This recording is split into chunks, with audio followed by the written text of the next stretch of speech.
नुआ वर्षरे राज्यवासींकर बहुदिनर स्वप्न साकार हेबाकु जाउछि। काहींकिना आज राज्यर प्रथम मेट्रो रेल प्रकल्प पई मुख्यमंत्री नवीन पट्टनायक शिलान्यास करिसेंती। तेबे बिजू पट्टनायक अंतर्जातीय विमान बंदररू त्रिशूलिया पर्यंत मेट्रो प्रकल्पर प्रथम पर्याय पई बारंग तरागड़ लेंका साही रे भित्तिप्रस्तर स्थापन करिसेंती मुख्यमंत्री।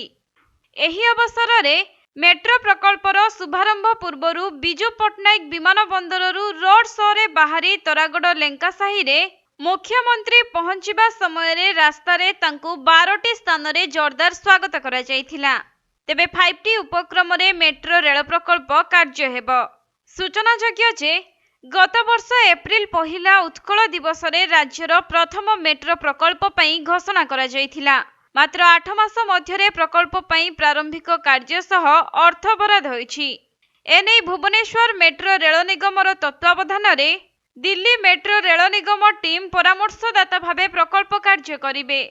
एथिरे 26 किलोमीटर विशिष्ट मेट्रो रेल प्रकल्पर प्रथम पर्याय रे 20टी स्टेशन रहिबो एवं परवर्ती समय रे उभय दिगरे प्रकल्प को कटक और पुरी को संप्रसारण कराजिबो बोली सूचना रहिछि। धन्यवाद। सम्माननीय विधायक माथी नामकरण सम्माननीय विधायक चौधरी पाठक अनुरोध करिबी सौभिक